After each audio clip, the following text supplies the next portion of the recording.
ভারতের প্রাচীনতম ব্যবস্থা, বিশ্ব যখন প্রশাসন জানতো না, সময় তৈরি হয়নি, তখন ভারতবর্ষে পঞ্চায়েত ব্যবস্থা ছিল। পঞ্চায়েত মানে 5 জন ছিলেন, পঞ্চপ্রধান বা পঞ্চপরমেশ্বর। আমাদের যে গ্রাম ছিল, গ্রামে 4 জাতির লোকেরা থাকতেন, 4 জাতির 4 প্রতিনিধি। যদি ট্রাইবেল থাকতেন একজন, তার থেকে ট্রাইবেল প্রতিনিধি থাকতেন এই পঞ্চপ্রধান। গ্রামের যে কোনো সমস্যা, আইনগত, অর্থগত, সামাজিক সমস্যা তারা সমাধান করতেন। এটা হচ্ছে বিকেন্দ্রীকৃত শাসন ব্যবস্থা। তখন হয়তো গণতান্ত্রিক কনসেপ্ট ছিল না, কিন্তু এর চেয়ে ভালো গণতন্ত্র বিশ্বে হতে পারে না। তো 5 জনের জায়গায় আমরা তো 2 জনকে নিয়ে এসেছি, এক্সিকিউটিভ অ্যাসিস্ট্যান্ট আর সেক্রেটারি। 1 জন থেকে 2 জন করছি, এ তো বিকেন্দ্রীকরণ হলো। তো এর চেয়ে বিকেন্দ্রীকরণ হয় না। আসলে একটা স্লোগান বাংলার পঞ্চায়েতে খুব পপুলার, উপরে ভগবান আর নিচে প্রধান। এই প্রধানের জন্য যারা কান্নাকাটি করছেন না, তাদের কিছু বিশেষ ব্যাপার আছে। এই প্রধানকে শক্তিকরণ করতে দেবো না আমরা। পঞ্চায়েত বিকেন্দ্রীকরণ মানে সাধারণ মানুষের মধ্যে ক্ষমতার বিকেন্দ্রীকরণ হওয়া উচিত। সেই পঞ্চায়েতে যদি 10,000 লোক থাকে, 10,000 লোককে আমরা শক্তিশালী করতে চাই, তার হাতে গণতান্ত্রিক অধিকার দিতে চাই, একজন চোর প্রধানকে নয়। আর সেই জন্য এই বিল নিয়ে এসেছি। আর জেনে রাখুন, এই বিলে কোনো পরিবর্তন হচ্ছে না, কারো অধিকার ছিনিয়ে নেওয়া হচ্ছে না, কোনো ব্যবস্থার পরিবর্তন হচ্ছে না। একটাই পরিবর্তন হচ্ছে, যে জন্য পশ্চিমবাংলার পঞ্চায়েত ব্যবস্থা এত বদনাম হচ্ছে, দুর্নাম হচ্ছে, এত হিংসা, এত ক্ষয়ক্ষতি, এত লুট। এখানে যারা বসে আছেন বিধায়করা, তাদের চেয়ে যে কোনো প্রধানের বাড়ি বড়। আপনার বাড়ি 3 তলা নয়, কিন্তু পঞ্চায়েত প্রধানের বাড়ি 3 তলা আছে কিনা? এতে প্রমাণ হয়ে যায় কতটা বিকেন্দ্রীকরণ হয়েছে অর্থের, কোথায় পৌঁছেছে। এত স্বজন পোষণ, এত হিংসা, এত লুটপাট। একটা রেসিডেন্সিয়াল সার্টিফিকেটের জন্য পয়সা না হয়, একটা বার্থ সার্টিফিকেট, ডেথ সার্টিফিকেটের জন্য পয়সা না হয়, কে নেয়? সেই প্রধানকে আপনারা রাখতে বলছেন। ডিএম তো সই করেন কোটি কোটি টাকার, বিডিও সই করেন। যদি সেক্রেটারি সই করেন, কি সংবিধান অশুদ্ধ হয়ে যাবে? প্রধানকে কেন চোর বানিয়ে রেখেছেন? বিকেন্দ্রীকরণ এটাই হয়। বিডিও, এসডিও, ডিএম সই করলে দোষ হয় না। আর যদি সেক্রেটারি আর অ্যাসিস্ট্যান্টের হাতে আমরা ক্ষমতা দিয়ে দিই চেকের, কি অসুবিধা হয়ে যাবে? অসুবিধা ওটাই হবে, কাটমানিটা অসুবিধা হয়ে যাবে। আমি তো বলবো গব্বরের সেই স্লোগানটা একটু, ডায়লগটা পাল্টে দিই। सरदार काटमानी खाया है, सरदार बोलता है अब अंडा खाओ। सरदार काटमानी के बदले अंडा, तो बराबर है ना। तो माननीय अध्यक्ष जी, हमारा এই সংবিধান সংশোধন আমাদের প্রয়োজন ছিল না, 73 থেকে চলছে। কেন এনেছি আমরা? না, আজকে পশ্চিমবাংলায় যে বিশেষ পরিস্থিতি তৈরি হয়েছে, একটা লোকের রাজনৈতিক অভিসন্ধির জন্য মানুষ একটা ডেথ সার্টিফিকেট পাবে না, রেসিডেন্স সার্টিফিকেট পাবে না, বার্থ সার্টিফিকেট পাবে না, বাড়ির শৌচালয়ের টাকা পাবে না, আবাস যোজনার টাকার কিস্তি আটকে যাবে।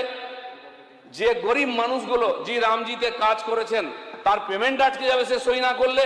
এই অনুমতি আমরা দিতে পারি না, সেই ক্ষমতা আমরা ছিনিয়ে নেবই। সেই জন্য আমরা করছি। এখানে একজন সেক্রেটারি বা এক্সিকিউটিভ অ্যাসিস্ট্যান্ট সিগনেচার করবেন, কিন্তু অনুমতি দেবেন প্রধান, হিসাব দেখবেন প্রধান। তিনি সেখানে জনতার বৈঠক করবেন, সিদ্ধান্ত নেবেন কোন রাস্তা হবে, সব তিনি করবেন। সইটা এই জন্য করতে দেবো না, কারণ একজন কন্ট্রাক্টরকে 3 বার ঘোরানো হয়, 5% নেবেন না 10%, তারপরে সই করেন। সেই অধিকারটা ছিনিয়ে নিচ্ছি, কাটমানি খাওয়ার অধিকার ছিনিয়ে নিচ্ছি। বাকি সংবিধান যে অধিকার দিয়েছে সেটা ছিনিয়ে নেওয়া হয়নি। মাননীয় অধ্যক্ষ মহোদয়, ভারতবর্ষের পঞ্চায়েতি রাজের আইন প্রত্যেক রাজ্যে আলাদা।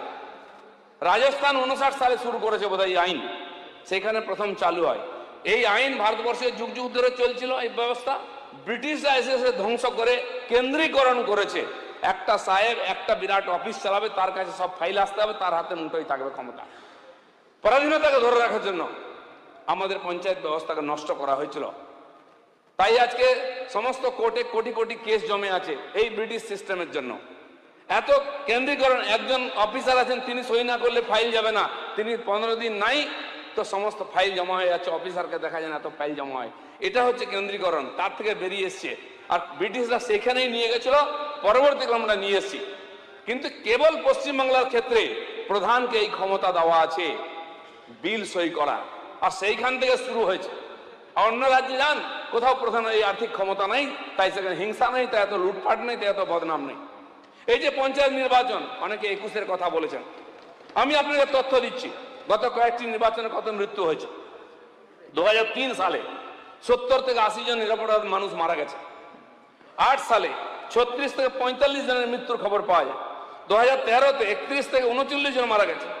2018-তে 29 জন মারা গেছেন। আর 23-এতে 48 থেকে 50 জনের মৃত্যুর আর তথ্য আমাদের কাছে আছে।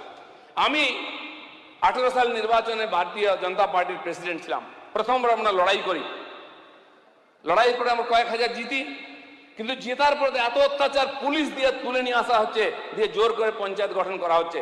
2100 জন জেতা প্রতিনিধি সমিতি এবং পঞ্চায়েতে 2100 জন প্রতিনিধিকে বিহার, ঝাড়খণ্ড, উড়িষ্যা এবং আসামে আমরা লুকিয়ে রেখেছিলাম।